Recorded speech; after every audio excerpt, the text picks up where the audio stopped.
I'm going to give you a few tips on loading the conduit and ejecting the conduit. First thing you have to know, if this needle is on this side of 0, that conduit will not go in because there's no hole there. So what you're always going to do is you're going to start with the needle behind 0, hold the conduit level, and it'll slide right in. There we go. So now let's bend to 90. So I'm going to bend that to about 95 to allow for spring back. And of course you can check your spring back and you'll know exactly where you have to bend to. So now I'm going to lift the handle with my left hand, lift the pipe, and just pop it out and turn it to the left. So now I've ejected that. Now let's just say I'm going to make another 90 on this.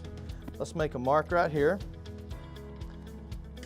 And now I have to come in from the side. So now you're going to go ahead and push the bender handle on over until that hole opens up, and then it's going to go right in.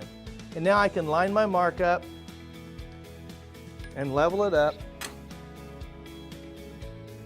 And now I can make the bend.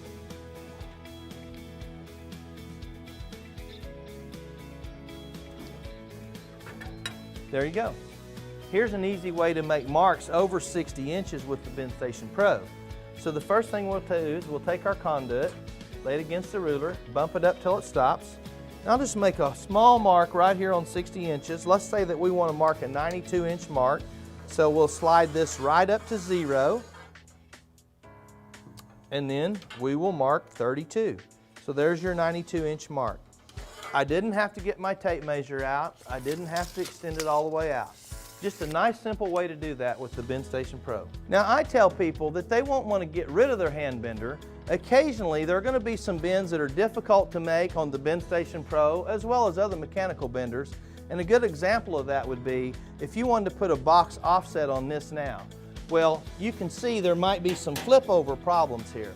So it might be easiest just to grab your hand bender and put the box offset on it.